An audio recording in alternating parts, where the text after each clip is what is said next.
কেউ নয় আদিবাসী, আমরা সবাই বাংলাদেশী। কেউ নয় আদিবাসী, আমরা সবাই বাংলাদেশী। আমরা সবাই বাংলাদেশী, কেউ নয় আদিবাসী। স্পষ্ট ভাষায় বলতে চাই, উপজাতি আদিবাসী অমুক তমুক পাহাড় সমতল বলে কোনো কথা নেই।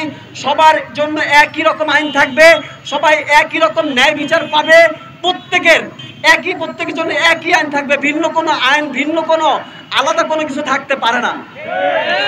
কাজেই আমরা বলতে চাই যে যারা আদিবাসী প্রচারণা চালাচ্ছে, আমাদের দাবি হচ্ছে বাংলাদেশে কোনো আদিবাসী নাই। কারণ একটু বলতে চাই যে আসলে তারা আদিবাসী না, তারা হচ্ছে উপজাতি ক্ষুদ্র নৃগোষ্ঠী। তারা আসলো কোত্থেকে?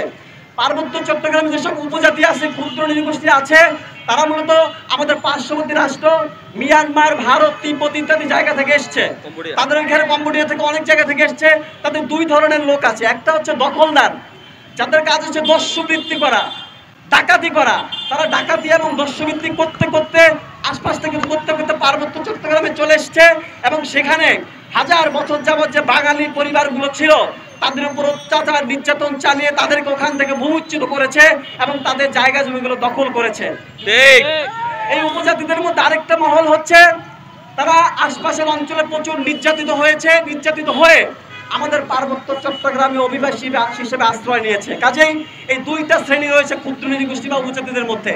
একটা হচ্ছে দখলদার, দস্যু, ডাকাত শ্রেণীর, আরেকটা হচ্ছে আশ্রয় গ্রহীতা। আমরা তাদেরকে আশ্রয় দিয়েছি।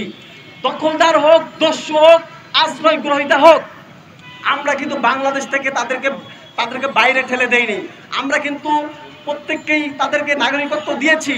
তারপরও তারা উদ্বাস্তু, তারা অভিবাসী, তারা দখলদার হয়েও তারা নতুন করে যে ষড়যন্ত্রে খেলা শুরু করেছে আদিবাসীর, সেইটা কিন্তু আমরা কোনোভাবেই মেনে নিব না।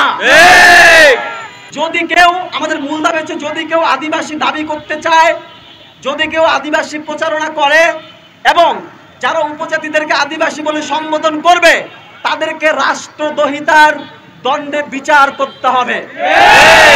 প্রয়োজনে নতুন করে আইন প্রণয়ন করতে হবে। যদি কেউ আদিবাসী দাবি করে, স্বীকৃতি চায়, প্রচারণা চালায়, সম্বোধন করে, নতুন করে আইন করে তাদেরকে বিচারের আওতায় এনে সর্বোচ্চ শাস্তি নিশ্চিত করতে হবে। এবং এই নিশ্চিত করতে হবে রাষ্ট্রকেই। রাষ্ট্রের প্রয়োজনে করবে, দেশের সার্বভৌমত্ব রক্ষার প্রয়োজনে করবে। এটাই হচ্ছে আমাদের মূল দাবি।